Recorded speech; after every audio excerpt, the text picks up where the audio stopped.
la biodiversité des espaces verts et de la condition animale, qui sera suivi par l'intervention d'Hélène Krupeninck, adjointe au maire d'Angers, représentante du président de Plantécité. La parole est à vous. Merci beaucoup et bonjour à toutes et tous les participants. Un bonjour à ma collègue, Madame Krupeninck, qui est adjointe au maire d'Angers et qui représente aujourd'hui le président de Plantécité. D'abord, je vous remercie toutes et tous d'être aussi nombreux pour participer à cet événement co-organisé par Plantécité et la ville de Paris. Pour toutes les personnes qui n'auraient pas pu se joindre à nous ou qui ne pourraient pas rester pendant toute la durée de la conférence, je tiens à vous informer que cette conférence est enregistrée, qu'elle sera diffusée en replay donc sur le site internet de Plantécité. Et puis, je tiens aussi à remercier tous les panélistes qui interviendront au cours des tables rondes de cet après-midi. Alors, venons-en aux arbres. Je vous dirais que l'arbre, vous le savez très certainement, est le meilleur allié des villes face au changement climatique. Nous le savons tous, les arbres comptent de nombreux bienfaits, ils apportent de nombreux bénéfices pour les équilibres naturels en ville et pour l'homme. Ils participent à l'amélioration de la qualité de l'air, au rafraîchissement de l'air, à la réduction des îlots de chaleur, à l'amélioration de la gestion des eaux de pluie, au maintien d'une biodiversité de la faune et de la flore en milieu urbain.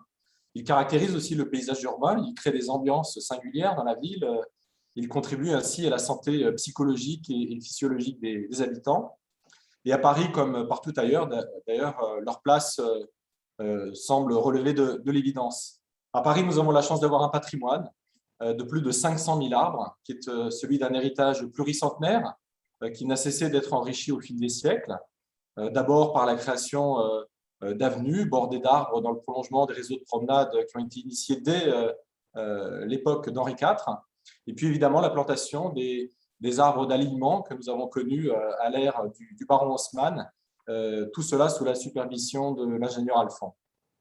Au cours du XXe siècle, l'essor de l'automobile et la domination de l'automobile ont un peu remis en cause la présence de l'arbre. Et aujourd'hui, nous voyons et nous sommes conscients que l'esthétique de l'arbre est importante, que la trame paysagère, que la végétalisation redeviennent des sujets prioritaires dans l'aménagement des villes qui sont confrontées au changement climatique. On observe un changement de paradigme, on peut le dire aussi, sur la place du végétal en ville. Les collectivités portent désormais des programmes de végétalisation de plus en plus ambitieux. À Paris, nous avons d'ailleurs fixé un objectif de plantation de 170 000 arbres sur la mandature municipale, partout où cela est possible, dans les rues, sur les places, les jardins, dans les bois, sur les talus du boulevard périphérique, et en encourageant également leur plantation dans les copropriétés et les espaces privés. Et c'est extrêmement important aussi d'associer les acteurs privés à cet objectif. Alors, ces politiques de plantation ambitieuses, elles nécessitent de pousser encore ce changement de paradigme, d'imaginer collectivement le paysage de la ville de demain. Nous pensons à l'occupation des interstices qui sont parfois mal identifiés, comme les cœurs d'îlots, mais aussi la diversification des formes de plantation. À l'heure où la méthode dite Miyawaki, qui est bien connue, de plantation dense de mini ou micro-forêts urbaines, et donc à l'heure où cette méthode essaime dans toutes les villes, il est bon de pouvoir approfondir nos connaissances sur les arbres, innover, imaginer de nouvelles façons d'accueillir les arbres dans la ville, et puis d'en discuter aussi, parce que parfois c'est sujet à controverse. Mais la controverse a du bon, en ce sens qu'elle provoque le débat et qu'elle nous fait progresser. Pour renaturer ce paysage urbain, les arbres et la végétalisation doivent devenir une donnée centrale dans les stratégies d'aménagement afin que chaque projet parvienne à améliorer son environnement immédiat.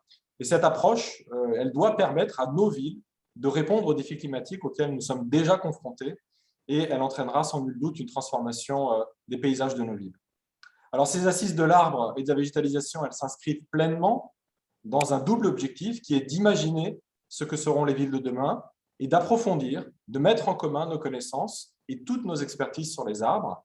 Et cette conférence d'aujourd'hui, qui est organisée en 2 tables rondes, elle s'attachera ainsi à esquisser et avancer des premiers éléments sur le paysage bioclimatique et biodiversitaire de nos villes. La conférence de lancement, qui est aujourd'hui co-organisée par Plantécité et la ville de Paris, je tiens à nouveau à saluer ma collègue adjointe au maire d'Angers et qui représente le président de Plantécité. Cette conférence, donc, elle sera suivie d'une série d'auditions techniques réalisées par la direction des espaces verts et de l'environnement de la ville de Paris, dont je salue les représentants qui interviendront au cours des tables rondes. Et ensemble, cette conférence et les auditions permettront de nourrir le plan arbre parisien dont la ville se dotera le mois prochain. Ce plan, il portera l'objectif de structurer l'action parisienne en faveur de la plantation d'arbres, de préserver plus efficacement les arbres existants grâce notamment à des mesures de sensibilisation, mais aussi, je le dis, de sanctions à l'égard de ceux qui ne prennent pas suffisamment en compte la présence de l'arbre aujourd'hui. Plus largement, donc, ces assises contribueront aussi à la réflexion que nous portons sur l'évolution des paysages urbains, la protection du végétal et l'amélioration du cadre de vie par le développement de la protection de l'arbre sur le territoire parisien. Et je vous remercie grandement, encore une fois, d'y participer avec nous aujourd'hui. Voilà, donc un grand merci pour votre attention et je donne tout de suite la parole à Madame Krupenink. Merci à vous. Merci, Monsieur Najdowski, pour ces propos introductifs et un bonjour à toutes et à tous. Je voudrais remercier la Ville de Paris pour avoir pris cette initiative d'organiser ces assises de l'arbre et de la végétalisation. Ce thème, il fait en effet l'objet d'une attention croissante pour les collectivités territoriales. Je voudrais aussi saluer la forte participation. Nous sommes près de 500 participants à cette conférence dématérialisée. Il y avait plus de 800 inscrits. Donc, l'intérêt fort pour ces sujets est là et votre participation en atteste. Je voudrais aussi remercier Plantécité que je représente aujourd'hui par délégation de Christophe Béchu qui n'a malheureusement pas pu se rendre disponible.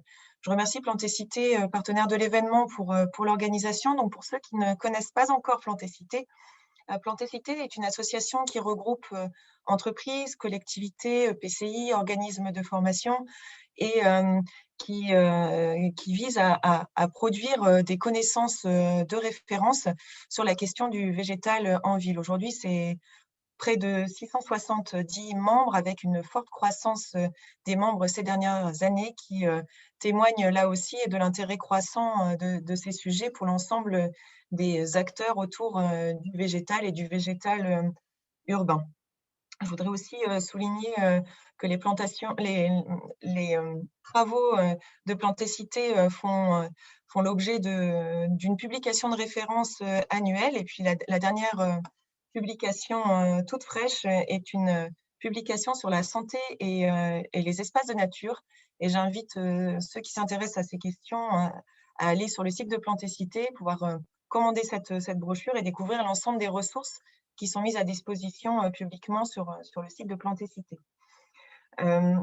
Pour revenir au sujet qui nous intéresse aujourd'hui, l'arbre et la végétalisation en ville dans les milieux urbains, c'est un enjeu clé, c'est la clé de voûte des écosystèmes urbains face à la double crise climatique et biodiversité que nous connaissons. Nous savons que les arbres jouent un rôle certain dans la régulation des ambiances thermiques, dans la gestion des eaux pluviales, l'accueil de la biodiversité et offrent également des services culturels. Historiquement, c'est vrai qu'il y avait certainement une perception très esthétique de l'arbre et du végétal en ville. Et on voit au travers ces dernières années, face aux enjeux que je viens de citer, que cette vision du végétal et de l'arbre évolue assez rapidement de cette vision ornementale vers une vision systémique et qui est nécessaire pour aller vers des villes qui sont résilientes face aux enjeux climatiques.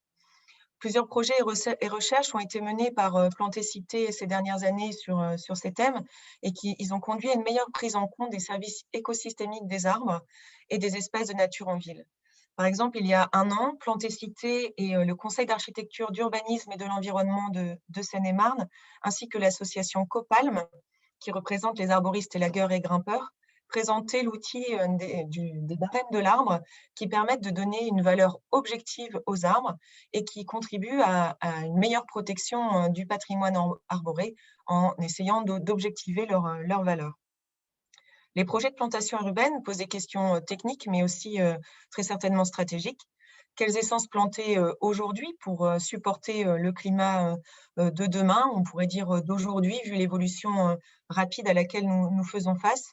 Comment mettre en œuvre des plantations diversifiées qui renforcent la trame verte urbaine, comment préserver le patrimoine actuel pour les générations futures, et bien d'autres questions encore. Plantécité s'attachera à développer ces problématiques dans ses programmes d'études et de recherche aux côtés de partenaires scientifiques. Quelques mots sur la ville d'Angers que je représente aujourd'hui et qui assure la présidence de Plantécité. Pour nous, à Angers, le végétal et les espaces paysagers, leur importance ne fait aucun doute et ça ne date pas d'hier. Hein. Comme vous l'avez dit à Paris, il y a beaucoup de villes en France qui sont marquées par cette histoire, par une histoire végétale en fonction du contexte, des entreprises qui ont pu s'y installer au fur et à mesure des années et qui ont conduit pour Angers à avoir un territoire très vert, très végétal, qui a été reconnu et primé de nombreuses fois, notamment au travers la première place du palmarès des villes vertes de France depuis 2014. Concernant la question du patrimoine arboré de la ville d'Angers, aujourd'hui, Angers, c'est 150 000 habitants, c'est 4,5 hectares de territoire, 1,5 hectare, donc près d'un tiers de la ville, qui sont des espaces de nature accessibles au public. Et sur ces espaces, plus de 110 000 arbres, dont 19 000 arbres de rue. Et via nos engagements, nous continuons à conforter et à compléter et à accélérer ces plantations urbaines, puisque c'est plus du doublement d'arbres que nous avons prévu de planter pour répondre à plusieurs enjeux. Le premier enjeu, c'est de limiter l'étalement urbain, de participer au stockage de carbone par la création de forêts urbaines. Vous parliez tout à l'heure pour Paris de certains délaissés, des bordures. À Angers, on a aussi des zones qui nous permettent d'avoir des coupures vertes, de planter des forêts urbaines. Par exemple, la forêt urbaine du Grésillé qui comptera à terme environ 45 000 plants d'arbres et 76 000 arbustes. Le second enjeu, c'est de lutter contre les îlots de chaleur et de valoriser l'arbre comme marqueur du paysage. À ce titre, nous avons pris des engagements de plantation annuels dans les rues, en milieu urbain, 50 arbres de rue et puis aussi 50 arbres signaux qui viennent marquer le paysage angevin par leur taille, leur essence. Et ce sont des arbres qui vont raconter une histoire et dialoguer avec le patrimoine, parce qu'on est aussi convaincu que le végétal et les arbres en ville doivent dialoguer avec le patrimoine bâti. Le troisième enjeu, c'est l'alimentation. Nous avons aussi pris comme engagement de planter 50 arbres fruitiers par an. Ça vient compléter nos actions déjà fortes sur l'agriculture urbaine, et puis ces arbres fruitiers, comme dans d'autres villes, sont déjà en libre cueillette. La ville d'Angers s'engage également dans la création d'espaces paysagers supplémentaires. Nous sommes un territoire où chaque Angevin bénéficie déjà d'un espace paysager à moins de 300 mètres de son lieu d'habitation. Et on sait que pendant le confinement, ça a été un atout pour pouvoir supporter cette restriction de déplacement d'1 kilomètre qui nous était imposée. Et c'est un point clé sur lequel nous insistons, et dans les réaménagements de quartier, nous continuons à assurer cette présence et cette proximité aux espaces verts, aux espaces de nature, aux espaces paysagers, aux arbres pour l'ensemble des Angevins. Sur ces espaces paysagers, bien sûr, nous tenons compte des usages, d'adapter les gammes végétales en adéquation avec la situation de ces espaces pour créer toujours plus de biodiversité dans la ville. En résumé, c'est vers une vision écosystémique et paysagère de la ville que nous souhaitons aller. Adossée à notre politique, la ville s'est dotée en 2019 d'un schéma directeur des paysages, confirmé et complété dernièrement avec un plan Nature en ville qui permet de structurer nos ambitions, nos actions végétales, écologiques et de paysage. Et puis, dans ce plan Nature en ville, comme vous le disiez aussi, Monsieur Najnowski, à l'échelle de Paris, nous comptons aussi sur les propriétaires privés pour contribuer à la végétalisation, à la plantation d'arbres et à l'amélioration des climats urbains en allant inciter avec un soutien financier à la plantation d'arbres sur ces espaces privés. Pour terminer, je tiens à remercier l'ensemble des intervenants qui ont accepté de partager leur expérience aujourd'hui. Ces tables rondes vont être très riches à n'en pas douter. Leur regard sur les enjeux de l'arbre et de la végétalisation en ville vont être très précieux et très inspirants, je pense, pour chacun des participants. Je vous souhaite à chacun deux bonnes tables rondes, une excellente après-midi et je vous remercie encore pour l'organisation et l'initiative de ces assises, Monsieur Najdowski et vos équipes pour l'organisation de cet événement.